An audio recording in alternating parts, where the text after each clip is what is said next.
Saskatchewan says it has transferred 6 critically ill COVID patients to Ontario. Ontario Health was expecting another 6 by week's end, but now the critical care director at one Toronto hospital says that's been halted.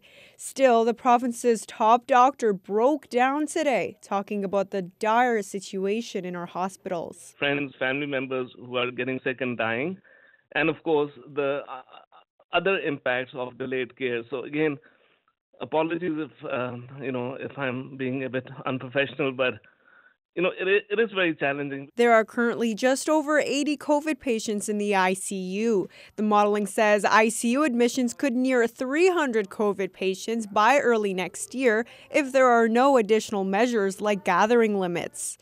In that time, about 20,000 surgeries and other procedures would have to be cancelled.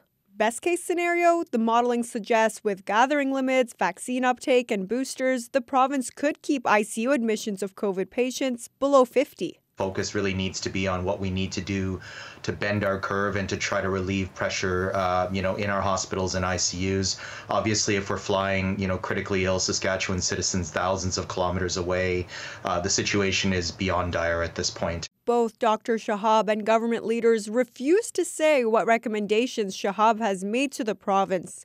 So far, the government has said it won't limit gathering sizes. Release all of Dr. Shahab's recommendations, past, present, and future.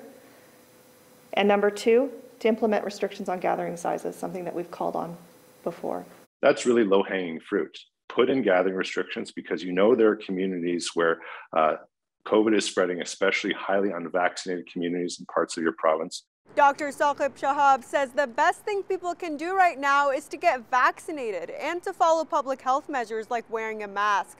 Mask and self-isolation mandates have been extended until the end of November.